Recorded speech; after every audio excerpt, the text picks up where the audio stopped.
வாடிவாசல் update பார்த்திருப்போம். So அந்த படத்தை வந்து டிராப் அவுட் பண்ணிட்டாங்க வெற்றிமாறன் அவர்கள் அப்படின்ற ஒரு சிச்சுவேஷன் அமைஞ்சிட்டு இருக்கும்போது இப்ப என்ன அப்டேட் விட்டுருக்காங்கன்னு பாத்தீங்கன்னா, சோ சூர்யா வெற்றிமாறன் காம்போ மாறி இப்ப சிம்பு வெற்றிமாறன், ஏன்னா ஆல்ரெடி ஒரு வாட்டி வந்து வடசென்னை படத்தை சிம்பு அவர்கள் பண்றதா பேச்சுவார்த்தை இருந்தது. சோ அது தள்ளி தள்ளி போய் அப்படியே ஒரு மாற்றங்கள்லாம் அமைஞ்சு தனுஷ் அவர்கள்கிட்டயே போயிட்டு ஸ்கிரிப்ட் வந்து அமைஞ்சுது. சோ ரொம்ப பிரபலமான படம்னா தனுஷ் அவர்களுக்கு வடசென்னை அப்படின்ற ஒரு அவருக்கு வந்து கோல்டன் ஐகான்னா அந்த படம் வந்து அமைஞ்சிருந்தது.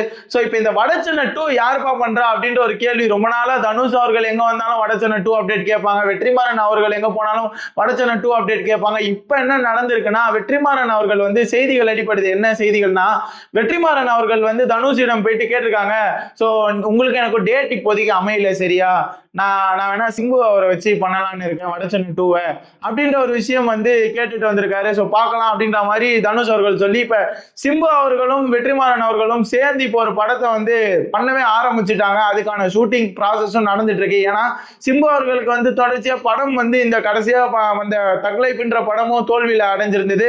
ஸோ வெற்றிமாறன் அவர்களுக்கும் வாடிவாசல் ஒரு பக்கம் தள்ளி போயிருச்சு, அவரோட ப்ரொடக்ஷன்ல ஒரு படம் போயிட்டு இருக்கு. ஸோ இந்த மாதிரி பல பிசினஸ் லாக்குகள்ல வந்து ஈடுபட்டுட்டாரா. ஸோ அதனால அவரும் வந்து உடனே படம் பண்ணணும் அப்படின்ற ஒரு சுச்சுவேஷன்ல அமைஞ்சிருக்காரு. ஸோ இதை தொடர்ந்து பார்க்கும்போது இந்த காம்போ எப்படி இருக்க போகுதுன்னு நீங்க கமெண்ட் பண்ணிடுங்க மறக்காம. எனக்கு வந்து இந்த காம்போ ஒரு பெஸ்ட் காம்போவா இருக்கும்னு நான் நினைக்கிறேன். மேலும் மேலும் சினிமா அப்டேட் நீங்க தெரிஞ்சுக்கணும்னு நினைச்சீங்கன்னா சேனலை மறக்காம ஃபாலோ பண்ணிக்கோங்க.